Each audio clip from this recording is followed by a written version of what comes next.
तर बंडोपंत टेंभुर्णे, काँग्रेस पक्षाचे सर्व सन्माननीय नेते मंडळी, आपल्या सगळ्यांना माहिती आहे की ओबीसी जनगणनेची घोषणा पार्लमेंटमध्ये प्रधानमंत्री नरेंद्र मोदी यांनी केली होती आणि त्यांनी म्हटलं की आम्ही जातनिहाय जनगणना करू आणि जातनिहाय जनगणना करू ही घोषणा केल्यानंतर भारतीय जनता पक्षाने एक मोठा क्रांतिकारी निर्णय, एक सर्जिकल स्ट्राईक केला, अशाचं जाहिरातबाजी केली आणि आता जातनिहाय जनगणना होईल आणि त्यामध्ये ओबीसी समाजाची सुद्धा जनगणना होईल अशा पद्धतीचं स्टेटमेंट्स अनेक नेत्यांचे आहेत.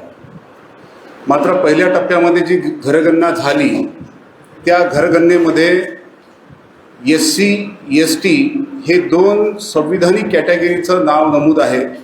मात्र ओबीसी ही जे संविधानिक कॅटेगरी आहे ते वगळण्याचं काम ह्या घरगणनेमध्ये झालं आणि त्या संदर्भामध्ये अनेक ओबीसी संघटनांनी आवाज उचलला, आंदोलनं केली, वृत्तपत्राच्या माध्यमातून विरोध नोंदवला. मात्र सरकारने त्या कुठल्याही प्रयत्नांची दखल घेतली नाही आणि याउलट बुद्धिभेद करण्याचा प्रयत्न केला की ही जनगणना नसून ही घरगणना आहे आणि घरगणनेला कुठलीही जात नसते अशा स्वरूपाचं स्टेटमेंट सरकारच्या काही मंत्र्यांच्या माध्यमातून आलं. मात्र ज्या संविधानिक कॅटेगरीज आहे, जोपर्यंत आपण त्याची जात विचारणार नाही तोपर्यंत त्याची कॅटेगरी निश्चित होत नाही. तो SC आहे, ST आहे की ओबीसी आहे की खुल्या प्रवर्गामध्ये आहे, हे जोपर्यंत आपण त्याची जात विचारत नाही तोपर्यंत ते स्पष्ट होत नाही. त्यामुळे घरगणनेमध्ये जर ओबीसी कॅटेगरी टाकली असती तर त्या प्रभागामध्ये किंवा त्या वस्तीमध्ये, त्या मतदारसंघामध्ये ओबीसीची घरांची संख्या किती आहे हे समोर आलं असतं आणि ओबीसींची ताकद सुद्धा लक्षात आली असती. आणि म्हणून सातत्याने ही मागणी होत असताना सुद्धा ती मागणी वगळली. आता दुसऱ्या टप्प्यामध्ये जनगणना होणार आहे आणि ह्या जनगणनेमध्ये आम्हाला शंका आहे की ती जातगणना होईल की नाही, ती कॅटेगरीची गणना होईल की नाही, या संदर्भामध्ये सुद्धा आम्हाला शंका आहे. मात्र भारतीय जनता पक्षामध्ये अनेक ओबीसीचे नेते आहेत. त्यांना ओबीसीचे नेते म्हणून ते स्वतःला मिरवत असतात आणि आम्हीच फक्त ओबीसीचे हितेशी आहोत अशा प्रकारचे आविर्भाव आणण्याचा ते प्रयत्न करत असतात. आणि ओबीसीच्या संदर्भामध्ये ज्यावेळेस भूमिका घेण्याची वेळ येते त्यावेळेस ते कुठलीही भूमिका घेत नाही असं आपल्याला लक्षात येते. निवडणुकीच्या वेळेस आम्ही ओबीसीचे नेते आहोत आणि भारतीय जनता पक्ष हा ओबीसींचा पक्ष आहे असा दाखवण्याचा प्रयत्न केला जातो आणि सध्याचे किंवा याच्या आधीचं कुठलेही सरकार हे ओबीसींच्या भरोशावर निवडून जात असतं. कारण मोठ्या संख्येनं ह्या देशामध्ये ओबीसी समाज आहे आणि त्याच्या माध्यमातून हे सरकार निवडल्या जाते. भारताचं सरकार असो की महाराष्ट्राचं सरकार असो, ओबीसीच्या पाठिंब्यातूनच हे सरकार निवडलं गेलं. म्हणून आम्ही भारतीय जनता पक्षामध्ये असलेल्या ओबीसी नेत्यांना आठवण करून देण्यासाठी मी एक पत्र लिहिलेलं आहे. शहर काँग्रेस कमिटीचा अध्यक्ष या नात्यानं मी विदर्भातले ओबीसीचे जे प्रमुख नेते आहेत, नागपूर जिल्ह्याचे पालकमंत्री बावनकुळे साहेब, जे महाराष्ट्राच्या मंत्रिमंडळामध्ये नंबर 2चे मंत्री आहेत. नंबर 2चे म्हणजे गैरअर्थानं तुम्ही समजून घेऊ नका. अर्थाचा अनर्थ अनेक लोक लावतात. नंबर 2 म्हणजे मुख्यमंत्र्यानंतरचा नंबर 2, नाही तर आपल्या समाजामध्ये नंबर 2ला वेगळ्या अर्थानं सुद्धा घेतल्या जाते. नंबर 2चे हे मंत्री आहेत, ओबीसीचे प्रमुख नेते आहेत, ओबीसीच्या मोठ्याल्या बाता करतात. त्यांनी ह्या जनगणनेच्या संदर्भात ओबीसीचा जो प्रवर्ग वगळलेला आहे त्या संदर्भामध्ये त्यांनी त्यांची भूमिका स्पष्ट करावी. कारण फक्त ओबीसीच्या नावानं मतं घ्यायचं, पदं मिळवायचे, मंत्रिपद भूषवायचे आणि मात्र त्या ओबीसीच्या हातामध्ये कुठली अधिकार शिल्लक राहत नाही. त्यांनी त्याच्या अधिकाराची ज्यावेळेस ते गोष्ट करतात त्यावेळेस त्यांना बाहेरचा रस्ता दाखवला जातो. हा पण आपल्याला अनुभव आहे. त्यामुळे मी बावनकुळे साहेबांसकट 81 भाजपाच्या प्रमुख नेत्यांना मी पत्र लिहिलं की आपण ही भूमिका स्पष्ट केली पाहिजे. 82 त्यामध्ये प्रामुख्यानं BJPचे बहुजन समाजातील आमदार, बहुजन समाजाचे मंत्री, बहुजन समाजाचे माजी आमदार ज्यांनी याआधी OBCच्या नावावरती बेनिफिट घेतलेले आहे ते सर्व, नागपूर महानगरपालिकेचे OBCचे नगरसेवक ज्यांच्यावर अपात्र निवड रद्द होण्याची टांगती तलवार ऑलरेडी आहे, ज्याचा निर्णय सुप्रीम कोर्टाच्या निर्णयाच्या अधीन राहून त्यांचं नगरसेवक पद आज शिल्लक आहे, ह्या सर्व लोकांना मी पत्र लिहिलेलं आहे की आपण ही जी भूमिका आहे जनगणनेच्या संदर्भात त्याची आपण स्पष्टता सार्वजनिक करावी. आपली भूमिका काय आहे, OBCच्या बाजूनं आहे की पक्षाची OBCच्या विरुद्धची जी भूमिका आहे त्याच्या बाजूनं आहे, ही भूमिका समाजापुढं जनतेपुढं स्पष्ट पद्धतीनं जाणं गरजेचं आहे. त्यामुळे आम्ही पत्र लिहिलेलं आहे.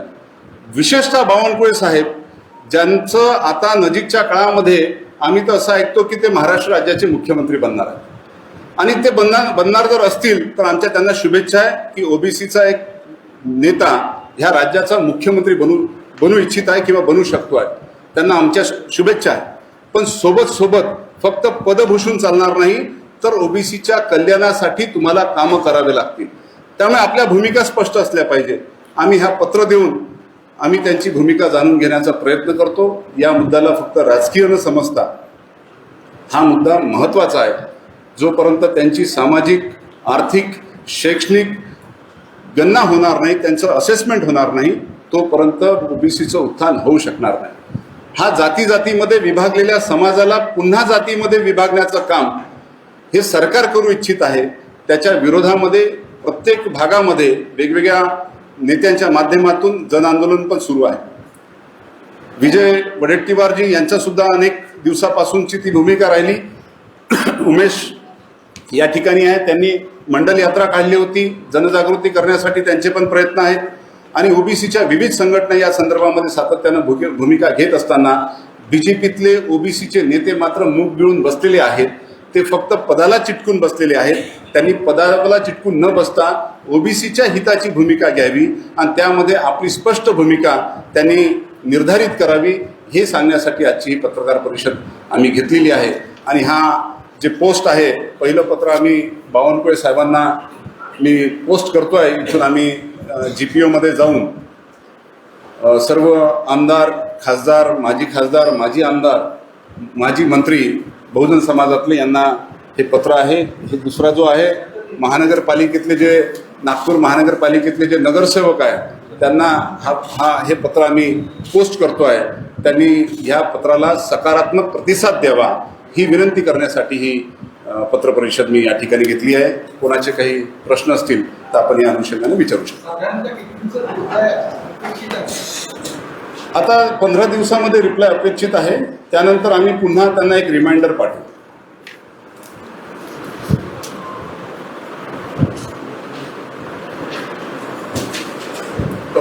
सोबतच मी उमेशला विनंती करतो की आपण पण काही भूमिका मांडावी.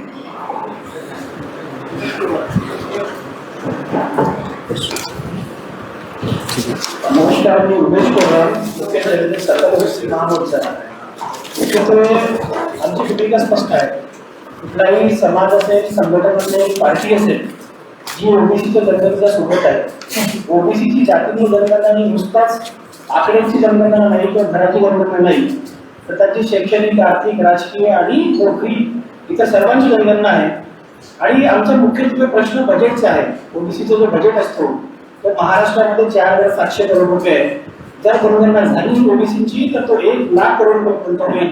म्हणून आमचा जो पिछलेला समाज आहे, पिछडा समाज आहे, याचा पूर्ण आर्थिक नुकसान सरकार प्रत्येक वर्षी करतोय. आणि शासनाने जी भूमिका घेतली होती की आम्ही जातीय जनगणना करणार, ती जातीय जनगणना नुसतीच जातीय नव्हे तर OBCचा कॉलम सोबत झाली पाहिजे, OBCचा कॉलम सेपरेट पाहिजे.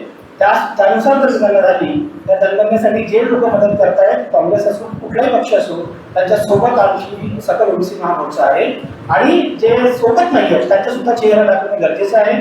कारण एकदा एक निर्णय घेतात, जसं आता सरकार, केंद्र सरकारने निर्णय घेतलेला आहे, परंतु याआधी सुद्धा 2018ला अशाच प्रकारचा निर्णय झाला होता. त्यावेळी तत्कालीन गृहमंत्री माननीय राजनाथ सिंग यांनी सांगितलं होतं की आम्ही जनगणना करू. नंतर पुन्हा 21 मध्ये Nityanand Rai state minister for home affairs यांनी पुन्हा सांगितलं होतं की आम्ही जनगणना करणार नाही, आणि जनगणना करणार नाही असं या सरकारने आधी कसं सांगितलं तर सुप्रीम कोर्टमध्ये एक ॲफिडेव्हिट दिलं आणि लोकसभेमध्ये निवेदन केलं होतं की आम्ही ओबीसीची जनगणना सेपरेट करणार नाही, फक्त एससी आणि एसटीची करणार. तर अशीच पुन्हा अशाच प्रकारची कृती यांनी दाखवलेली आहे आणि जनगणना करून सांगतायत आणि पुन्हा दाखवून दिलं की आम्ही जनगणना करणार नाही. म्हणून अशा सरकारवर आमचा विश्वास नाहीये आणि जोपर्यंत हे राजपत्र काढत नाही, जनगणना करत नाही आणि आमचा बजेट आम्हाला देत नाही, तोपर्यंत सकल ओबीसी महामोर्चा ज्या काही संघटना सोबत आहेत त्यांच्या सोबत राहून या आंदोलनाची भूमिका देखील सोबत आहे.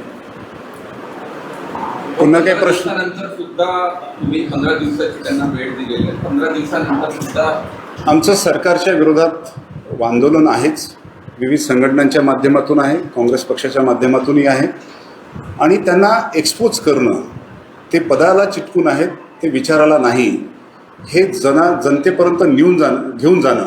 कारण ओबीसीच्या नावाने आपण मतं मागता, ओबीसीचे नेते म्हणून मिरवता, मात्र ज्यावेळेस ओबीसीच्या खऱ्या न्याय हक्काची लढाई येते त्यावेळेस आपण भूमिका घेत नाही. फक्त जातीचे असून चालत नाही, ते मतीचे पण राहिले पाहिजे, ते विचाराचे पण राहिले पाहिजे. हा संदेश जनतेपर्यंत पोहोचवण्याचा आमचा या माध्यमातून प्रयत्न. ओबीसी समाजाची दिशाभूल करत आहे भाजप. मी आधीपासून सांगतोय की हे भाजप हे नेहमीच ओबीसी समाजाच्या विरोधात आहे. ओबीसी समाजाच्या लोकांचा वापर फक्त हेड काउंटिंगसाठी आहे. निर्णय प्रक्रियेमध्ये, अधिकारामध्ये त्यांची कुठलीही भागीदारी नाही. हे भारतीय जनता पक्षानं अनेक उदाहरणांच्या माध्यमातून ते सिद्ध केलेलं आहे. आपले जे आमदार आहेत, मान्सून सेशन सुरू आहे सध्याला, तिथे ते या मागण्या उचलणार आहेत. कोणते मान्सून सेशन सध्याला सुरू आहे. काँग्रेसचे गटनेते विजयभाऊ वडट्टीवार यांची सातत्यानं मागणी राहिलेली आहे आणि त्यांनी ती मागणी सातत्यानं लावून धरलेली आहे. काँग्रेस पक्षाची राष्ट्रीय स्तरावरची सुद्धा जी भूमिका राहिलेली आहे राहुल गांधीजींची, की त्यांनी जातीनिहाय जनगणनेची मागणी केली आणि त्या मागणीच्या अनुषंगानं पार्लमेंटमध्ये प्रधानमंत्री मोदींनी उत्तर सुद्धा दिलं होतं की आम्ही जातीनिहाय जनगणना करू. मात्र त्यांनी ते उत्तर खोटं होतं, फसवं होतं आणि बहुजनांचा विश्वासघात करणार होतं. ठीक आहे, थँक्यू. सगळ्यांचं खूप खूप आभार. सगळ्यांनी चहा पाणी घ्या. थँक्यू. क्या हुआ बहू? माँ, पाइल्स की बहुत तकलीफ हो रही है। तो तुम गुदरोग सर्जन के पास क्यों नहीं गई? देखो, जैसे हार्ट के लिए हार्ट स्पेशलिस्ट, ब्रेन के लिए ब्रेन स्पेशलिस्ट, तो पाइल्स के लिए पाइल्स स्पेशलिस्ट क्यों नहीं? स्त्री हो या पुरुष, टॉयलेट में तकलीफ केवल पाइल्स ही नहीं और भी